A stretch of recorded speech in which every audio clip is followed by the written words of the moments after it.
right, welcome back to the Surrender to Glory podcast. It's been way too long. I guess. Way too long. You want to reintroduce yourself since everyone's probably forgot? So I'm Billy Gasky. And I'm Travis Green. And we're your hosts, so I guess we're just going to jump into this. We really haven't had anything formatted. It's been so long since we can even get together that with all this social distancing, we've been trying to do our best, but pretty much just had enough. Yeah, that's it. Yeah. Done with that. Not so distant socially now. So I'd say we're about 6 feet apart. can't touch you. Arm's length. So yeah, we're across the table if anyone wants to call and turn us in. Or Not wearing masks.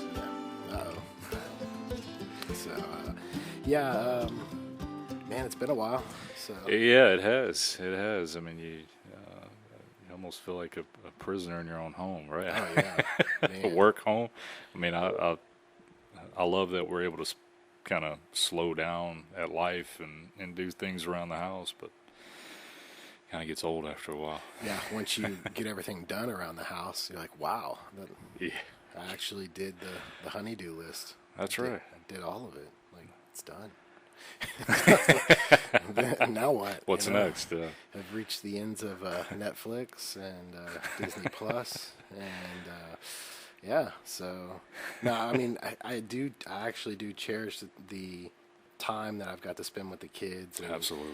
and all this stuff because I am on a modified work schedule, so I get home a little bit earlier. I still have to go to work, but I get home a little bit earlier and get to spend a lot more time with the kids, which has been amazing, and Jamie. So cannot complain about that.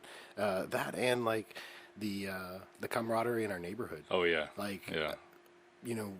We used to be that family comes home, goes inside, shuts the door, and we hang out with our friends, but not the neighbors, And now it's just like, I feel like we have like a really good relationship with all of our neighbors. I've known them all, but I haven't known them all, and now I feel like we're getting to know them, which is awesome. And I thought it's really cool. I think you had mentioned this too. Just seeing all the chairs out front in the front yard or by the driveway. I mean, we don't see that in our neighborhood, but I thought that was really cool. Yeah, and they just leave them out there now, so we're like, cool. So yeah, we've had multiple dinners. We call them drive-by dinners. So friends have stopped by and had dinner out on the driveway, or our neighbors will be on their driveway and we'll be yelling at them. And across the street, like literally the neighbor to the right of me and the three across the street and everyone down on the left, everyone eats outside now. Oh, and like awesome. the cul-de-sac in the street, they're bringing tables out and putting them in the cul-de-sac and eating them in the cul-de-sac, and like That's really cool. yeah, it feels like 1950 again, and that's in Right, a good way. yeah. In a good way. It feels like the nuclear family is like trying to come back and know the importance of having meals together and sharing those meals, even if it's with your neighbors or your friends or stuff, or just your family. It feels like. I think that's been a really good reset for this whole time period. So if I had one like actual like really good takeaway from this, that would be it. Yeah, that was really cool. And just seeing everybody out and about, either riding their bike, jogging. I mean, in the garage Because they're hungry for it. Yeah. Oh, garage gyms have exploded. Yeah, I they spend have. most of the time in mine. Yeah, I can't find any dumbbells I know. online at all. Now Craigslist is like, I mean, they're literally worth their weight in gold. I mean, it's crazy. Yeah, I know gyms open up Monday, so maybe some things will hit Craigslist again. But. Yeah, so two things have disappeared. Well, three things. Toilet paper, guns, and weights. And weights. That's like it's crazy. But yeah, I've had multiple friends ask me if I'm selling any of my stuff, or like nope, you can come use it. You're right. No, I'm not selling none of it. Yeah, sadly though, no one's taken me up on coming over to use it. Even old gym partners like, no, I just want to buy some stuff. Yeah, which we were talking. Actually, Mary and I were talking this morning. We said, yeah, we need to start working out with y'all again, because that was pretty brutal workout. So yeah, they're fun. Just kind of you leave and you feel like you got the flu. Got the COVID from working out. Yeah. So we were joking about it, gaining the COVID-19, you know what I mean? Like, sitting around the house, like, we went through our, it's kind of like, I think we talked about this last time we talked, like, you get your hurricane provisions, because we're so used to hurricanes, right? Yeah. And, like, last time we got the hurricane provisions, I went and got all the snacks, I went to the with the local gas station and bought them out of like honey buns and cherry pies because the grocery stores were empty, right, and had all that, and they were all gone before the storm got here. It's like, yeah, and like I've gone through numerous weeks of COVID snacks. It's just like, oh, I gotta stop. And so Jamie's got us eating healthier again. She's got us good. on some sort of regimented diet. Oh yeah, but that's awesome. Yeah, it's good. So yeah, I think that's the other thing. Getting home early enough, I get to work. I've been working out like 5 days a week, which is good. That's good. Really good. Usually it's like 1 or 2 days a week. So that's awesome. Yeah, I got that extra time. The girls get out here with me and they'll do workouts and they'll set up there.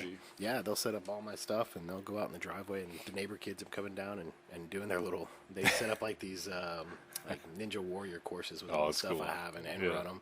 And Brooklyn, she's pretty good about doing WODs, so she'll actually write down her own workout and do it. Oh, that's cool. So that's pretty cool. That's cool. Yeah, keep them fit. Because I know Mosaic was doing that for a while. Yeah, that's right. Out those workouts and doing the challenges. And so they've kind of kept up with it. That's awesome, man. Yeah, the girls have kind of drawn to work out because we've been working out 5-6 days a week, and the girls will come out and try to do a little bit with us. Or I think Lila, I think Beta 2 will come to us later on and say, "Oh, I worked out my arms today. Do I look at I've been doing this, So trying to get them out there and get active as well. Yeah, definitely. I think too, like I don't know if it's just being indoors and they play with all their toys now, and like they've watched everything. Oh yeah, it's to the point they're like they don't even want to watch anything anymore. But it's kind of like opened up this like creativeness in them. Oh yeah. Yeah. So like Avery and Avery made this board game, which is pretty cool.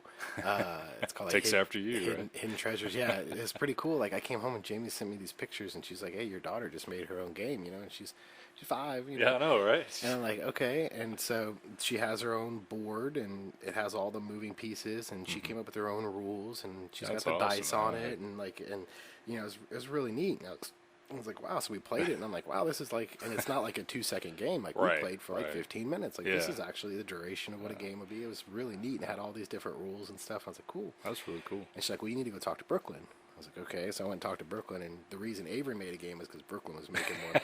Well, Brooklyn's is a lot more complicated. So she's 9 now, and man, so I helped her out. I took all the notes for her. She was telling me all about it, so I'm writing the notes down and everything. So she's got a full rules list. Oh, really? And so we ordered a D&D mat. Yeah. It's a pirate game, right? So like this D&D mat is like, it's like a grid, but it's an ocean. And so the pirates that's cool. Yeah, so they have little squares so you can move them, So that should be here next week, so she can play her game, and that should be pretty fun too. So that's really cool. Yeah, they've just been like trying to create and doing all this stuff, like kind of like your girls are doing with their YouTube channel. Yeah, so they've really been into this YouTube channel, VLU. So they watch a lot of YouTube, just kind of do it yourself kind of things, and there's a couple. There's the girl that does the squishy makers. Is it Maya Elizabeth? Yeah, Maya Elizabeth. Is that it? I think. Sorry if I'm butchering. I know that. she's pretty awesome. I watch her stuff too. Yeah, she's funny, and that's exactly how they want to be. She's good at what she does. Yeah, she is. She's got her niche down. And so they've kind of fell into that and enjoy it. So, and I was editing their videos, and apparently I take too long. So they've taken that over. They've taken it over. They're like, we want to do this. So they've actually. That's awesome. So now they're content creators. Yeah. They're in front of the camera, and they're learning how to edit. Yeah. I'm like, wow. At a young age. They did a better job than I did. That's I was awesome. like, wow, that's really cool. So, no, they love it. They enjoy it. I mean, they really, it doesn't matter how many views they're getting. No. They just love it. Yeah, and that's the thing with the passion. Like, same with just like this. Like, I mean, I don't think we'd stop if we got 2 views. Yeah, this, exactly. This is what this is our passion. Is what we love to do. And I think it's neat that, like, the influence that we have, even though we're not, like, we didn't start this YouTube channel to inspire our children to start YouTube channels. Right. But we showed them that by starting this, that it's possible to do it. That and if these two dumb dudes can do it, then anybody can do it. You know what I mean? We started out. We're like, you bought me a podcasting for dummies. That's book, right. Yeah. And I'm like researching everything on the internet. Like, how did you even start something like this? It's got to be impossible. And then, a week later we had a channel. And it's like, okay, I guess it's easier than I thought. Rolling with it. Okay. Yeah, let's roll with it. And so. Yeah, it's pretty cool that you can see your influences, on your children. It is, man. It's really neat. It is. Whether it's working out or it's the creative, side, or if it's even your intelligence side, which is not me. It's more of the Jamie side, where they hunger for learning and math. And Brooklyn right now, she's just like she's blowing through this creative writing book. And really? Yeah, she has all this time on her hands. She's like, and her her creative writing, and then also her she's doing cursive. Oh.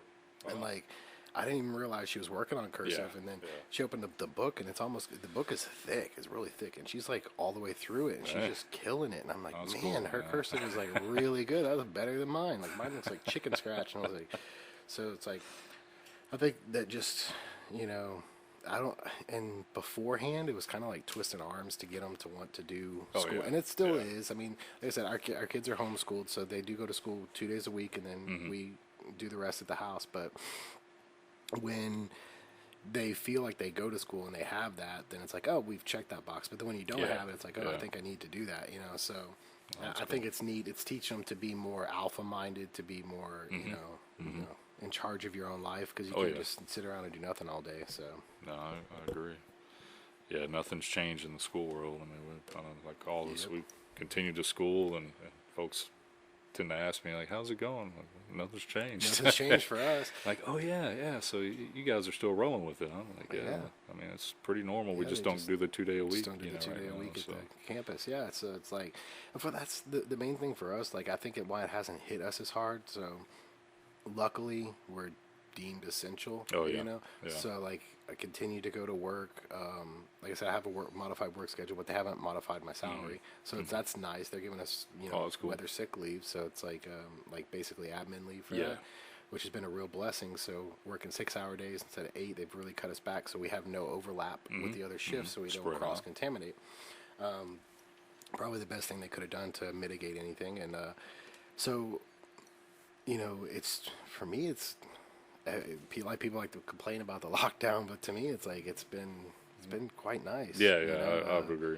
And I'm kind of a homebody anyway, so it's I'm not trying to get out to go to no club or bar. Yeah. I mean, it sucks not being able to go to our favorite restaurants, but Mr. Sombreros, shout out to them right across the street. We've gotten to go from there. We still support our local industries, going to Rudy's and Sombreros and all these local places that we normally wouldn't get takeout. But I was over there the other day, and they're open back up. They said they were 25% when I was in there. Really? They're going to be at 50% on Monday. Oh, that's awesome. So they're slowly trying to get there because they're hurting, we were watching Bar Rescue a while back, and they were talking about each seat, not each table, but each seat in a restaurant is worth $50,000 a year. Oh, wow. As far as alcohol and as far as food goes. So in the food industry, when you're working at 25%, that is a huge drastic pay cut for what they were getting. So you gotta get out there and support local. No, I agree. We've gotten quite a bit of takeout as well from Craft 96 has been a great Henry's is back open now. Yeah. Tookies is back open now. Tookies too. Yep. So man. Craving that's what we were talking about right before we started this. Just been craving community and craving with this right now. Just being able to sit down with another adult and talk, and go have a meal together, and just realize that this is not our new norm. That we're going to get through this. That you shouldn't be afraid, and and that this will end, and we'll be back, and it won't be something that it's something that our children will remember forever, especially seniors. I mean, could you imagine being a senior in high school and not being able to walk, not being able to graduate, experience that senior year if you're fully. You're magna cum laude, and all of a sudden you don't get recognized for any of that. You can't even finish, your top of your class, and you've worked so hard, and then So some people are like, early summer, but on the other side of that spectrum, people are trying to get into Ivy League schools. That's or right. trying to, That's right. it's been a big blow for them, and it's something that they're not going to forget ever. Yeah, I guess I haven't really looked into it. I wonder how is that playing out for those types? I mean, I don't know. Like, I guess I should probably talk to. Well, so Silas, one of our, is graduating this year. Or he did graduate. I guess they're graduating him. Okay. And he's going to the Army. So he's waiting. And then the Larsons. So Colin graduated this year. I mean, there's been a couple of people that we know have graduated, but I mean, I don't know what they're really gonna. I don't know how they're gonna. Yeah, it sucks. Like, you have a virtual graduation. I mean, crap, so. I didn't want to sit there when 600 people walked across the stage. I don't want to sit on a computer and do it. I couldn't imagine that, but I don't know. Man. I don't know how that process is going to go, but it sucks all the way around. Yeah. I don't know. So I mean, you talk about kids, and I mean, we've been doing some getting some looming in here. Oh, watch so out. Look out, I got some bracelets on. Is that glow in the dark? I don't think this one. I don't think this clear one is. But so Nora taught me how to do this one, and she says I have sausage fingers because I can't really do it. So I can't. I don't know how to do it either. I can't do it either. It's pretty incredible, man. I mean, this one's easy, but there was another one we did. I kind of gave up. Yeah, Brooklyn has one of the machines, and she used to make them for her sisters and her friends and stuff. And I'm just like, what is crazy? I couldn't do it. Crazy. They definitely have a lot of patience for it. I think it's good for those like little girl fingers. Oh, like 8 and 9-year-old little fingers. Yeah, my fat like, Daddy, hands, do this, and you got to pull this, and you got to do this. I got to push a button on a phone, and I hit like all 4 buttons. Like, is it 1, 2, 3, or 4? Right. I hit them all. I need a special dialing wand like Homer Simpson. But. What are those phones called? June bugs? Yeah. Whatever it be. I forget what they're called. You press the button with your whole hand. It's the size of the wall. Yeah. I don't know. But I think that, I don't know. Jamie and I were talking too. She was reading an article the other day about, people wearing masks and people not wearing masks, And I thought it was valid. I thought, like, I don't look at someone wearing a mask and go, you're an idiot. Yeah. I don't, because they're not. They're just being precautious, you know. Kind of like, people shouldn't look at me and say, why are you carrying a gun? Well, I'm prepared. Yeah. 24/7, I'm prepared. I have a gun on me all the time. Not that I think I'm going to walk into a shootout, but I have a gun on me. If you want to wear a mask because you think you're going to walk into someone that has COVID, good for you. That's, no judgment whatsoever. But the article to me was kind of, it gave all the cases of why you should do these things, why you should social distance, why you should, and that we shouldn't judge people that do these things, but then it didn't give the flip side, like, you shouldn't judge people for not. Like, if someone, it's kind of like, I was listening to a podcast the other day about mitigating risk factors, right? Okay. So mitigating risk factors, so in the U.S. alone, over 600,000 people die every year of car accidents. But I still choose to drive to work. I mitigate that risk. I take that risk to drive to work every single day and home, and usually to lunch too. Yeah. So that's 4 trips a day. Unless I go to the grocery store, then that's 6 trips because 1 there, 1 back. Yeah. I'm taking all this risk that I might get in a car wreck and die. That's true. 600,000 people per year in the U.S. So it's one of those things where you got to, like, you mitigate your risk. Is it beneficial for me to go to work and make money for my family? Yes. Do I have to drive a car to get there? Yes. Do I want to assume that risk? Yes. So, like, you look at, I'm kind of like, to me, that's how I weigh things, right? That's why, like I say, with my work, I carry every day because I have to. With, and when I'm off, I carry also because I want to mitigate that risk. Is there a risk of me walking into a store that's being robbed? Yeah, probably. Sure. Probably could happen. Is it high? Probably not. In our area, the crime rate for B&Es, breaking and enterings, or, storefront robbery, strong arm robbery, stuff like that, pretty low. Yeah. But carry anyways. Well, my work asked me to. We have 24/7 carry. But it's not mandated, but they ask us to. So it's one of those things, like, I mitigate that risk of, if it were probable to happen, now I actually have something that can protect me. Same thing if you want to wear a mask. If you were to do that, you might have something to protect you. But I don't make fun of people that go out and don't have a gun on their hip. If they run into someone, I mean, they just don't have that tool, you know? So I don't think that, you know, I'm just saying, like, if I were to choose to walk into a store, which I do, and I don't wear a mask or gloves, I don't think people that have masks and gloves on should judge me for not wearing it. I'm mitigating that risk. I'm taking that risk. I'm living my life. It's I'm up not to trying you. to be a fear. Yeah, it's my, as a libertarian, that's, you know, that's how I feel. And I just think that, like, all these, you know, I think the people are willingly, like, you know, willingly giving up their freedoms, some of their freedoms, you know, and it just drives me nuts. Like, you know, it gets into this, like, tight road. Like, I don't want to be political, and I'm not going to be political. I'll tell you, I do lean libertarian. Not a Republican, not a Democrat. I'm a true libertarian, conservative libertarian. And I believe in the Constitution. I believe in my free rights, and I believe in my right to religion, right to assembly, you know, freedom of speech, my Second Amendment definitely, and my Fourth Amendment.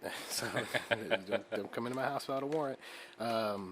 So it's like, at the point of where do we go as a society, if or how far do we let it go, you know, of staying home when, I mean, if you mitigate your risks of how long can you go with, some people aren't getting paychecks. How long can you go without that paycheck? You know, is it worth the risk to go back to work to get the paycheck? And I mean, if you can't feed your family, it's worth the risk. Absolutely. So it's just one of those things. I mean, I don't want to stoke fires or anything, but you can look up the CDC statistics on the contraction, number of people that have contracted COVID versus the number of people who have actually died and the number of people that have recovered. You can look into those yourself. I'm not going to say them on the channel because I don't want to, you know, fan any fires. That's not why I'm trying to do this. I'm just saying, if we're a society, like, so Christians, the thing that makes me the most mad is them. I mean, I can go to Home Depot right now. And I've been to Home Depot 3 or 4 times. It's packed. No one's 6 foot apart. No one's wearing face masks. Not even the workers. Yeah. Same with Kroger. Workers aren't even wearing face masks. So I told Jamie, like, the truck drivers, I work with the truck drivers because that's what part of my job is. They don't wear the mask. They're not doing that. And they're loading all this shit. They're driving, excuse my language, this just kind of infuriates me. They're driving it to the grocery store. The grocery store workers, I'm walking around, I'm watching them come out of the back. None of them have masks or gloves on. They're handling the stuff. It's coming out. We've been getting it from day one, you know. So I'm like, you know, if we were to get COVID, we would have had it by now. So that's just kind of my personal opinion. But so it's like one of those things, like, you know, why can't we go back to church? And I understand if the church doesn't want to open up, that's fine. But if we want to have church and assemble, you know, we should be able to do that. If I can go stand in Home Depot with, you know, 1,000 other people, but I can't sit in church next to my own family, you know, it doesn't really make sense to me. I mean, and I love the fact that our church personally has put their services online. It's been amazing. My girls have actually been sitting down watching the services instead of going in the back, you know, and doing the kids care and the church back there. So I really like that, and I really love how we've adapted to it. But I think it's time that as a community that we should look into getting back together. And I'm not saying, and when I say this, like, I say it like what we were talking about. I would never force anybody to come to my house and hang out. If you feel comfortable that your family's healthy, my family's healthy, and we want to get together, I don't think we should be judged for that. And I don't think we should be looked down upon that, or, you know, because community, as Christians, we're meant to walk in community. We're not meant to go through this alone. And I mean, even at 3 months of this, it's like it feels like an eternity. You know, of not being able. I mean, Zoom was great the first week, but I'm so done with the computer crap. I'm sure y'all can hear the frustration in my voice. I yearn for community. I yearn to be with my brothers and my sisters in Christ. And just like the joy that my kids see when their friends come over. Like we've had friends come over now, and like from them just sitting in the house, like kind of like bummed, you know, to being like the happiest I've seen them in years. Like, you know, just like it just shows like we need to be together as community. And if you can mitigate those factors, you can run those numbers through your head, and you're comfortable with it. You feel your family's fine. all I'm saying is the people that want to wear masks and stay home, they should not be judging or persecuting the people that want to live their lives, that people that aren't living in fear. Yeah. So, I mean, so kind of for us is, or for me, I'm not going to speak for my wife, but it's kind of hit me or hit us in waves. You know, like at first it was like, I mean, we never judged anybody or anything, but it's like, oh, okay, we need to make sure that we're social distancing, and then we need to make sure that we need to wear our masks. Yeah, in the beginning, I think everybody was at that point. I mean, it was like, pandemic, and then it got to where, why is that person wearing gloves inside the store anyways? They're touching everything. They get in their car, touch everything, and they're touching their face. It's okay. I'm wearing a mask to protect myself. And I was, wait a minute. So now we're kind of in this, I'm wearing a mask wearing a mask to protect others, right? Keeping your germs to yourself. And that's how it's meant to be worn. Yeah. And so I went to the store last week, and I had the girls were all in the van, and Stone Cold Meats or whatever. Oh, I love Stone Cold. Oh, man. First time going, I fell in love, man. So I may have to stop by there after this. I love it. So I was in line. I had my little gator on and just kind of standing in line just to see and look around, see how they were reacting. And nobody, maybe two people had a mask, and it was like maybe a 12-person line outside the door. And it's a small building, yeah. So I pulled mine off. So it's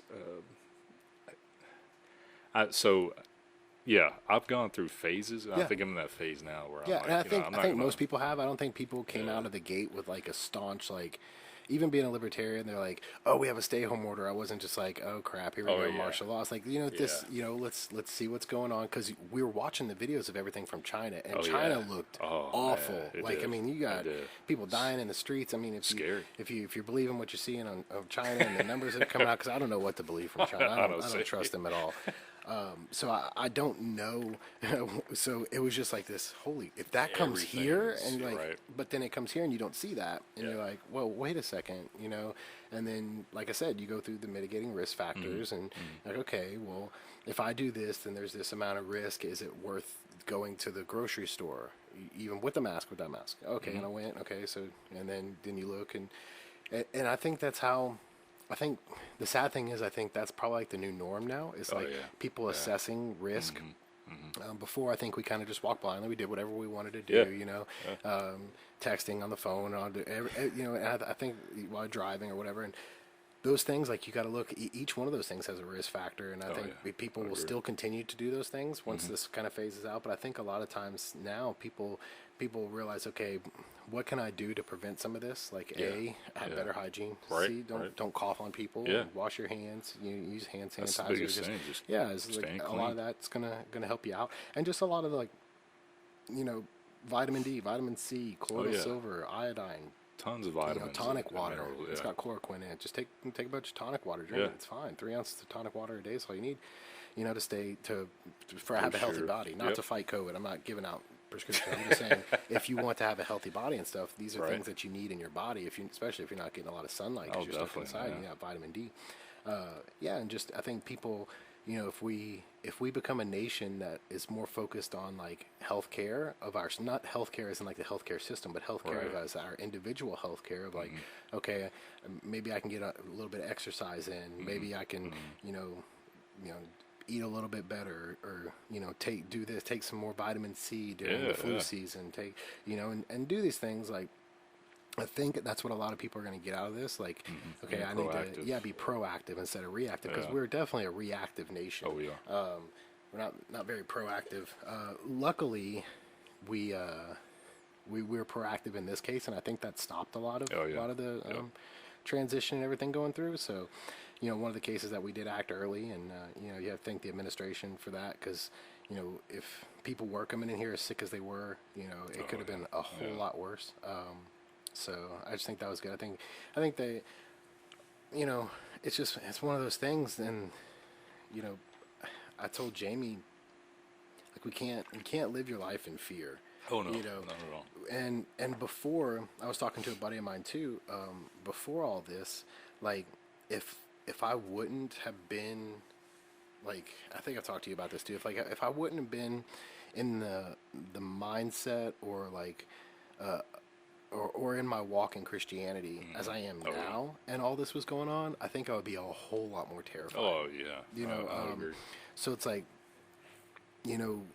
just did a simple search of the of my Bible app and just put in the word fear, and it's funny because they're all, they're not. You should fear this. You should fear that. It's don't be afraid. Don't be anxious. You be at peace with God. For God, can quell all your fears. There is no fear in love, but perfect. Perfect love casts out fear. It's just beautiful stuff, So it's like I wanted to see what the Bible said about fear, and just reading the Psalms and the Proverbs and Deuteronomy and Matthew. It's just like everything is like beautiful. It's like not you should have a heart of fear or be anxious. Like no, shelter. You should not have this fear. You should not be anxious because God is good. God will take care of it. It's just, and in reading those gave me like a calm a calm peace, and I don't know. It's just one of those things. Like I'm not a big fear monger. So I don't know. I think if people before Christ, when I didn't have that understanding of basically anything biblically, I knew Christ was my Lord and Savior, and I believed He died for my sins. So I had that belief, but before I devoted basically my life to Christ and got rebaptized and have been in small group, in church, delving into the Bible, praying, and doing all these things, like fear was a big motivator for me before then. And now fear is like I would act out of fear back then, like, okay, this is going to happen, so right now we need to do this. Or, blah, blah, blah, this, or the government's doing this, so we need to do this, or this person's doing this, so, man, we need to do that. And it was, all those reactions were out of fear, and now my mindset does not go there at all. It's at peace, like, and as cliche as it is, and as kind of morbid as it sounds, like, for Christians, like, if you were to die, death is gain. I mean, and it's hard to understand that if you're not a Christian, but if I know where I'm going when I die, my heart is set, I know Jesus Christ is my Lord and Savior. I know my salvation rests in Him. I know God sent His Son down here to die for me, to wash away my sins. Like this is my whole belief. This is my life system. It's not just a book, that I read and kind of like a fairy tale I believe in. This is my life system. This is who I am. And for me, so to die, I'm going home. Like this is temporary. We get maybe 80 years here, 90 years if you're lucky. Right. Like this is eternity we're talking about. So to live like you only have 80 years and there's nothing out after this is to live in fear. Your whole life. Like I've got 80 years. I have to do everything I can. I got 80 years here to speak God's word, because that's what God put me here, is to mission to people, to bring other sheep into the fold, to come home to Christ. That's why we're put here. We're not put here to worship idols and to get self-pleasure. We're here to mission for Lord.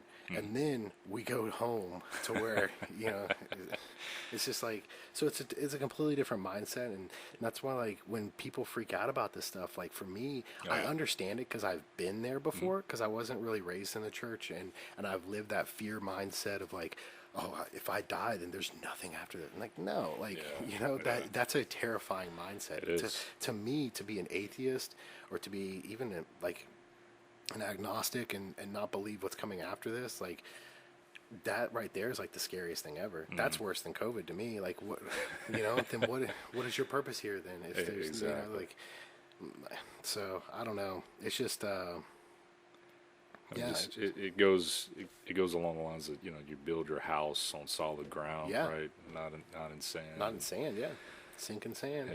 Fear can take you over. When you have that solid foundation, like it's so surprising how much doesn't bother you. Like even little things, like when you have conflict or beef with other people, how easy it is to let it go and how easy it is to forgive people when you realize that you've been forgiven. Like, here's someone, like, God forgave you for something that you possibly couldn't be forgiven for. And he did it in a way of having his son die the most brutal death ever. So it's just like, okay, when you realize that, like, dang, so here's a God that created me, knew I was a sinner, and then he sent his only son to die for me so I can live. That's like, but yet I can't forgive this person because they borrowed my ladder for 5 years and never gave it back. It's like, so I made that analogy because I'm looking at a ladder here in the garage, which I think I actually borrowed that from my somebody, buddy. Yeah, I still haven't given it back. Yeah. Oh, yeah, I have. Sorry, Travis. If you need your ladder, I still have your ladder. Yeah, he let me borrow it, and then he moved into an apartment. Wow. Yeah, sorry about that. I have your ladder. So I mean, just kind of talking about this reminds me of, man, The Chosen. Man, we've been did watching you watch that. it? Yeah, we have so good. like an episode and a half left. So man, good. That I got into Nicodemus. Yeah. Man, that's like the most amazing, man. It's amazing. Just seeing it all, just kind of, for me, I'm a visual person. Me just too. kind of seeing it all flow through, and man, just, I mean, it makes you emotional. Like I was in tears and stuff. The last like, every episode, man. I'm like, yeah. oh man, yeah. The first episode, you're like, man, what's kind of going on? You know? And then okay, and then boom, right at the end, you're like, oh, and then the second, oh my goodness, gets better it's and so better. good. Oh, it does. So how far have y'all? I don't want to give anything away, but so y'all, Nicodemus. We're on episode 7. Yes. So, okay, there's 8 episodes, right?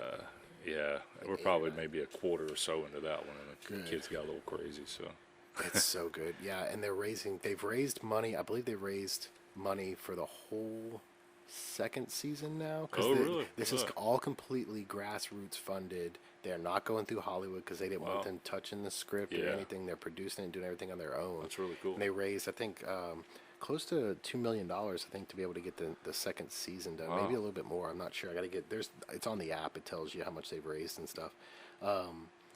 It's beautiful the way that they're doing it, the way it's coming together. But man, just the way it's shot and everything, like that's what Jamie and I are talking about too. So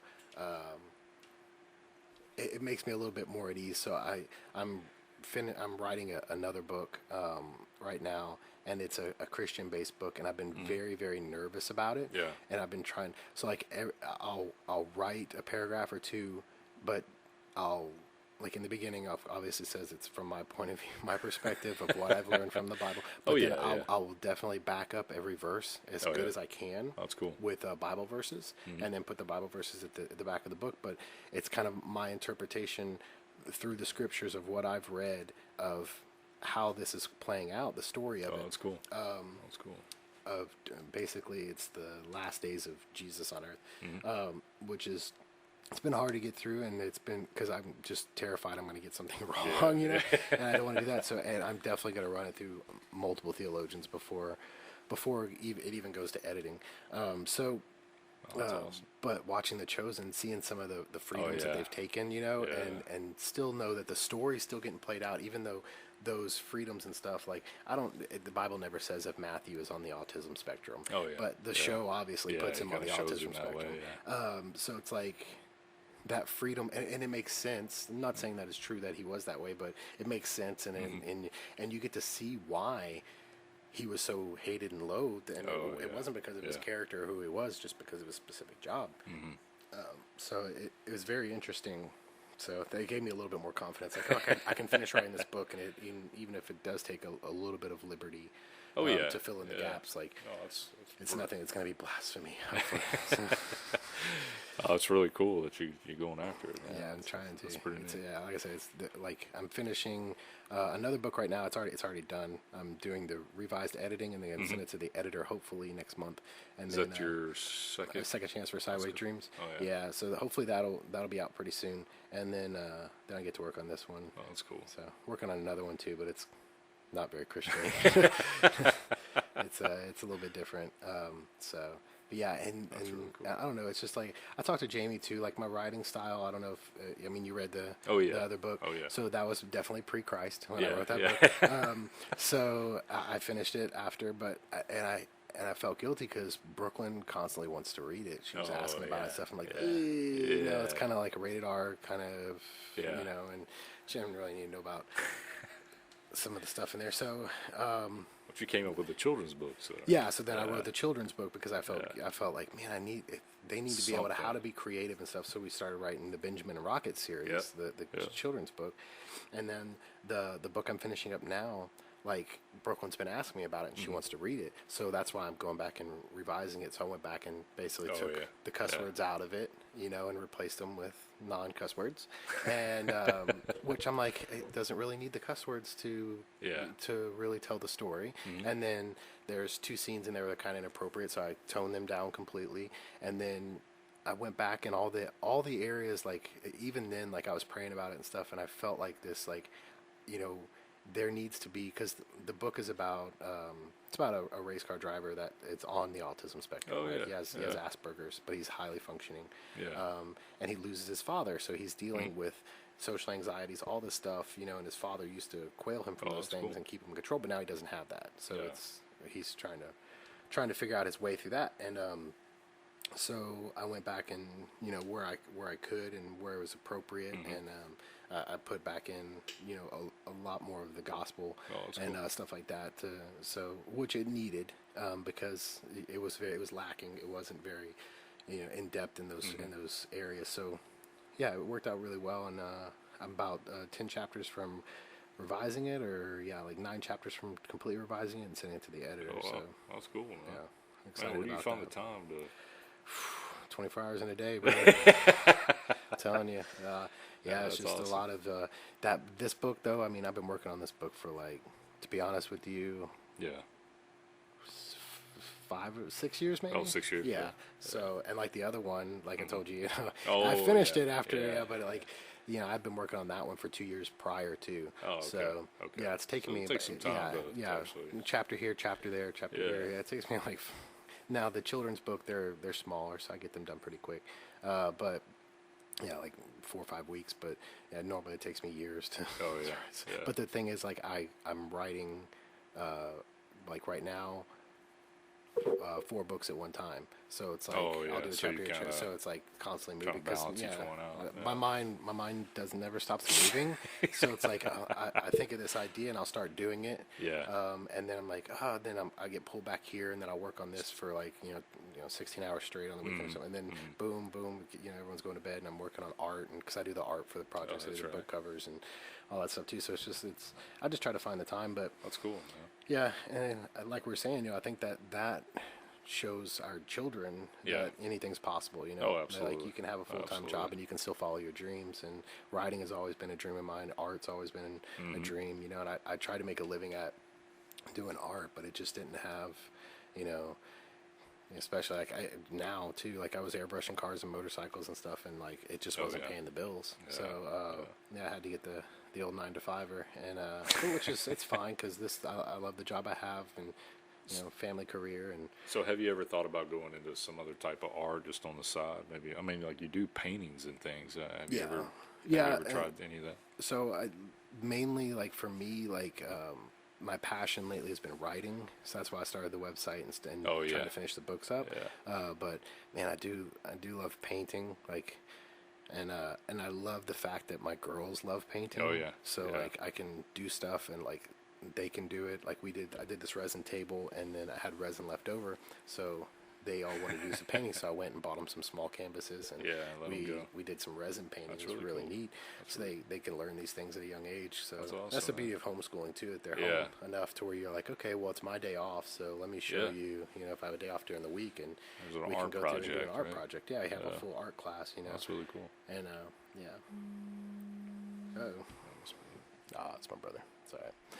I'm calling back.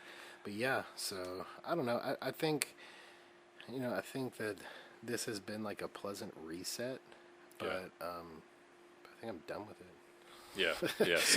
Same. So, and I don't say that lightly, as in I think everybody should be done with this. Right, I think that, and And Jamie and I were talking about this last night too, that if you feel that you are sick, or if you feel that have pre-existing conditions that could cause you to be more vulnerable, I would not recommend, rushing back out and doing all this stuff. I think we should all just, case by case. What works for you. Yeah, what works for you, and definitely just, but for those people that are, in that situation, for people like us that can go out and do stuff, to do stuff for them, if help out. If they can't come outside because they're afraid to go mow their yard, get some groceries, wash their car, get some groceries for them, leave them outside their house, Lysol them down, leave them outside the house. Like, there's things. I know groceries can be delivered, you could do pickup, but that small little action of doing that for them could make their whole quarantine, can make everything for them. It's just like, that way they know that people aren't judging them or looking down on them for this, but that there's people out there that care for them and want to take care of them. And I think as a community, we can do that for each other in a safe way and make it work, man. I agree. I think after the end of this, I think it's going to make us stronger. I think so. I just hope it's not one of those things to where, like, kind of like, and so we live in a hurricane area, right? So that's our thing. We mitigating risks, right? That's right. I'm not picking up my house. I'm not moving. Just like my family, Jamie's side of the family, all lives in Oklahoma. It drives me crazy.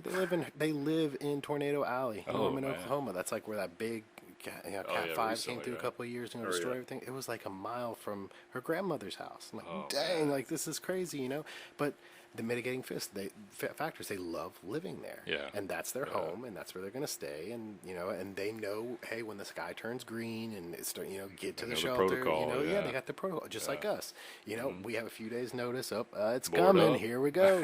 Board them up and get some water. Get your provisions. And if you want to get out of town, get out of town. And like, we never leave. I've never left for a hurricane ever, and not since I was a baby, never. And to me, it's like, I feel like a storm chaser when the hurricane's kind of like, I'm like, I'm the guy out in the street, holding on to the tree, like, 130 mile an hour winds, like that guy out in the middle of the street with the flag, that's how we grew up, and so that's just one of the risks that we live through, and it kind of takes me back to, Katrina was so bad.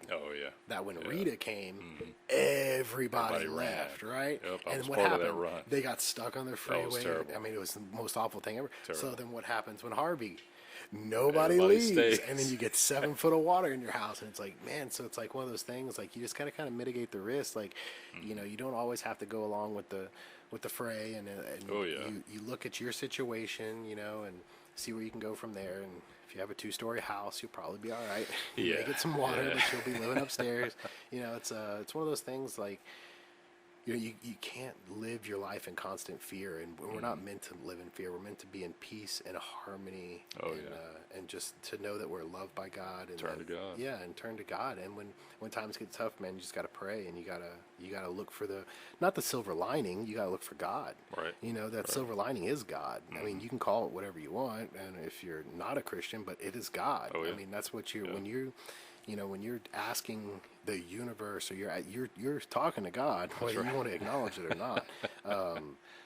So yeah, it's interesting. So I think we're going to become a nation of mitigators. Like, is it worth it for me to? Yeah, it's worth it, because life's worth living, man. You never know what happens. That's right. You can go to sleep and be bit by a black widow and wake up and have half your face gone. Like, you don't know what's going to happen. You could get in a car wreck. I mean, you shouldn't have to. You should just live your life, and I'm not saying live it like it's your last day and go spend every dollar you have and do all this stuff, but you should, live it as if, like, you shouldn't live with bitterness. You shouldn't live with unforgiveness. You shouldn't live with, hatred in your heart. And that's one of those things, is like, life is so fleeting. Like, say the things you want to say before it's too late. And I think this is a big eye opener too. It takes me back to when my dad died. Like, I was having a conversation with him before they put him into a medical coma right before he passed away, and like, I was just kicking myself because we were just having a regular conversation, and I just wish I would have told him I loved him. Like, I wish that would have been when I walked in the room, I wish that would have been the first thing. I know my dad knew I loved him, but I wish that I would have done that the first second I walked into the room. Yeah. Not, hey, Dad, how you feeling? I know he's not feeling good. He's laying in a hospital bed. Yeah. Like, why small talk? I should have just walked in. I should have given him a hug and told him I loved him. And, when he was in a coma and stuff, like, and fading, like, I did tell him those things, but and in my heart of hearts, I do believe that he heard them and he was with us, and so I'm at ease with that. But like, make that be your go-to. Yeah. Show love and compassion. Show even if it's something that you don't particularly agree with, like show love and compassion. And just be there for people, because some people they're not in the walk of Christ that you may be, and they may be terrified, and that may not, like, for me it's hard to I get it, but I don't get it anymore. I understand it because I lived it, but I'm not living that anymore. And for me, I kind of have like we were talking about idols and sins before we started. I was talking about like the root of my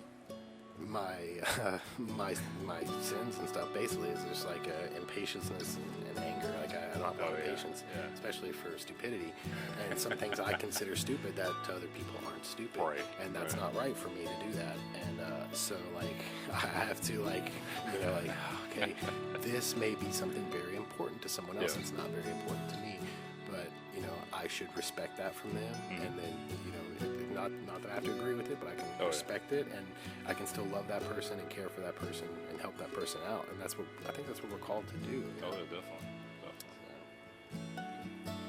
That's a good talk, man. I'm glad you came over. Yeah, it's good to get back on the mics and it's been too long, man. It's been too long, so we're gonna try to make this a regular thing again. Yeah, start pumping the videos out and talking a little bit more. Yep. So that'll probably be the last time we talk about COVID. So, Peace out, COVID. Yeah, peace out. So if we hurt anyone's feelings, I do apologize. It's not what we set out to do. We just leave us a comment. Yeah, leave a comment below. Like, we'll catch up with you later. Yeah, we just want to let y'all know that we are back. We will be doing interviews as soon as people feel comfortable coming over and doing interviews. If not, Billy and I will be tackling subjects and topics. So leave those in the comments too. So especially, whatever y'all want to know about, we're here to answer, and we'll probably do a video segment pretty soon too. Question and answer video segment. I know those were pretty fun. Oh yeah, they fun were for us. They were. And fun to watch the bloopers too. So just getting back at it, and just know that if anything else, that you're loved, and that you're going to be okay. God's with you no matter what happens. God is good, and just turn to prayer.